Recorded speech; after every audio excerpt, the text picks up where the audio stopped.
जय भारत। राष्ट्रभक्त चैनल में आपका स्वागत है। मैं ब्रजमोहन मदान, अधिवक्ता, राजस्थान हाईकोर्ट जयपुर। आज हम चर्चा करेंगे वरिष्ठ नागरिकों की वेदना।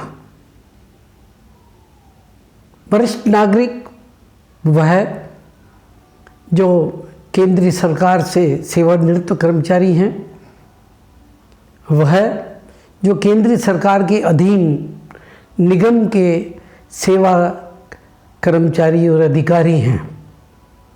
हम आज यहाँ केवल डिस्कस करेंगे केंद्रीय सरकार के अधीन निगम में आने वाले कर्मचारियों की और अधिकारियों की वेदना को, क्योंकि केंद्रीय सरकार के जो अधीन निगम हैं उनमें कोई पेंशन की व्यवस्था नहीं है।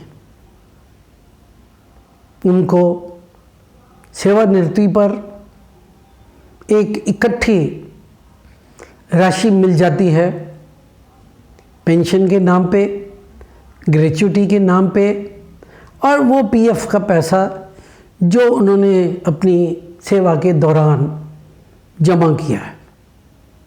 विशेष रूप से सीड कॉरपोरेशन की बात करें, सीमेंट कॉरपोरेशन की बात करें, भारतीय खाद्य निगम की बात करें।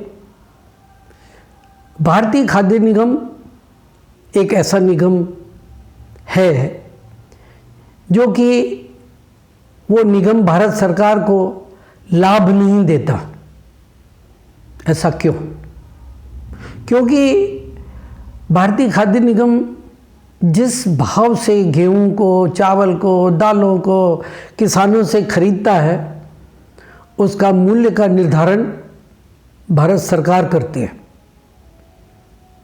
फिर वो गेहूं, चावल, दाल जो भी जहाँ भी जाती है, उसके बेचने का भी दाम भारत सरकार निर्धारण करती है। भारतीय खाद्य निगम के बोर्ड ऑफ डायरेक्टर्स या भारतीय खाद्य निगम के प्रशासन को उसमें कोई भी उसका कोई रोल नहीं होता। इसी तरीके से खाद्य निगम को वो अनाज कहाँ भेजना है, किस राज्य को भेजना है, कौन से स्टेशन पे भेजना है, गाड़ी से भेजना है या ट्रकों से भेजना है, इसके भी आदेश भारत सरकार से ही आते हैं। इसलिए भारतीय खाद्य निगम लाभ नहीं देता। लेकिन जो अन्य कॉरपोरेशन बने, उनमें से कईयों ने करोड़ों रुपया कमा के भारत सरकार को दिया, परंतु उनमें पेंशन ना होने की वजह से उनको वो जो पैसा मिलता है उसको वो अपनी आजीविका चलाने के लिए कहीं ना कहीं ब्याज पे रखना पड़ता है। ब्याज के लिए वो वहाँ जाता है जहाँ पैसा का ब्याज उसको ज़्यादा मिलता है। हम प्राइवेट बैंकों की बात न करें, केवल जो नेशनलाइज्ड बैंक हैं उनकी बात करें तो नेशनलाइज्ड बैंक पहले ब्याज 9.2% दिया करती थी। उसी पैसे को बाद में उसी अमाउंट को उसी बैंक में उनके ब्याज की दर 8.33 कर दी गई। 2 साल बाद फिर 7.4 कर दी गई और आज 5.2 है। एक उदाहरण के रूप में लेवें तो जो 2012 में एक कर्मचारी सेवानिवृत्त हुआ, उसने नेशनलाइज्ड बैंक को पैसा रखा तो उसको प्रति माह 17,460 रुपये मिलते थे। वो अपनी आजीविका चला लेता था। आज उसी पैसे को उसी बैंक में उसको 10,260 रुपये मिलता है। अर्थात वही पैसा, वही बैंक, वही कर्मचारी और उसको 7,260 रुपये का नुकसान हो गया। ऐसा क्यों हुआ? क्योंकि बैंकों ने अपने जो ऋण की पॉलिसी बनाई, चाहे वो हाउसिंग लोन हो, चाहे व्यापारी को उन्होंने जो ऋण देना चालू किया, बैंकों ने अपना ऋण का ब्याज की प्रतिशत घटा दी। घटाया भारत सरकार ने, और नुकसान हुआ कर्मचारी को। कर्मचारी को जो 2012, जिसका मैंने उदाहरण दिया, 2012 से और आज जो वो रोज़मर्रा की चीज़ खाता है, चाहे वो सब्जी हो, चाहे वो दाल हो, बेसन हो, दूध हो, चीनी हो, जिसको उसको खाना आवश्यक है, पेट्रोल की बात हम नहीं करें तो भी उसके ऊपर लगभग 200% की बढ़ोतरी हो गई। खाने की चीज़ें 200% की बढ़ोतरी हो गई, और पैसा उसको प्रति माह 7,260 रुपये कम हो गया है। क्या उसका दोष है? और जो पैसा बैंकों ने व्यापारियों को दिया, हम ये भी जानते हैं वो बैंकों का पैसा एनपीए में चला गया। एनपीए किया बैंकों ने, नुकसान हुआ उस रिटायर्ड कर्मचारी को, तो उसकी वेदना तो होगी ही। उसके लिए वो क्या करेगा? या तो वो अपने पैसे को फिर उन सोसाइटियों के पास जाएगा। हम ये भी जानते हैं कि आदर्श क्रेडिट सहकारी सोसाइटी हो, चाहे वो नवजीवन हो, चाहे वो सहारा हो, अन्य सारी सोसाइटियों में वो कुछ लालच में, उसको ब्याज के लालच में उनके पास गया। उनके साथ क्या हर्ष हुआ? इन सहकारी समितियों ने क्या किया?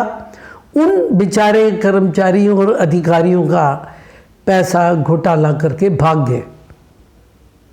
सरकार का उसमें भी उनका रोल बनता है कि उन कर्मचारियों को पैसा दिलवाए। ना तो सरकार उनको कर्मचारियों से पैसा, सोसाइटियों से पैसा दिलवा रही है, ना बैंकों से उनका प्रतिशत बढ़ा रही है। ऐसे में अब क्या होना चाहिए? हाँ, मैं एक बात और कहूँ कि ये जो कारपोरेशन थे, इनमें पेंशन के नाम पे जैसे ऊंट के मुंह में जीरा डालते हैं। 1995 में एक स्कीम आई ईपीएफओ की तरफ से, उसमें भी देखिए जो कर्मचारी 1995 में था तो उसका चाहे कितना भी वेतन होता था, उसका महंगाई भत्ता और मूल वेतन 5,500 मान के 8.33 कट जाता था। फिर बाद में 2 साल में इसी 5,500 को वेतन चाहे कितना भी था 6,500 रुपये मान लिया गया, और आज की तारीख में वेतन कितना भी है, क्योंकि वेतन में तो बढ़ोतरी हुई है, इसको 15,000 रुपये मान लिया गया। उससे क्या हुआ? जो अधिकारी 2002 में रिटायर हो गया उसको तो मिल रहा 1,000 रुपये पेंशन, और जो आज चपरासी भी रिटायर हो गया उसको मिल रहे 3,500 रुपये पेंशन। पेंशन के नाम पे भी उस रिटायर्ड कर्मचारी के साथ यहाँ पे भी धोखा हो रहा है।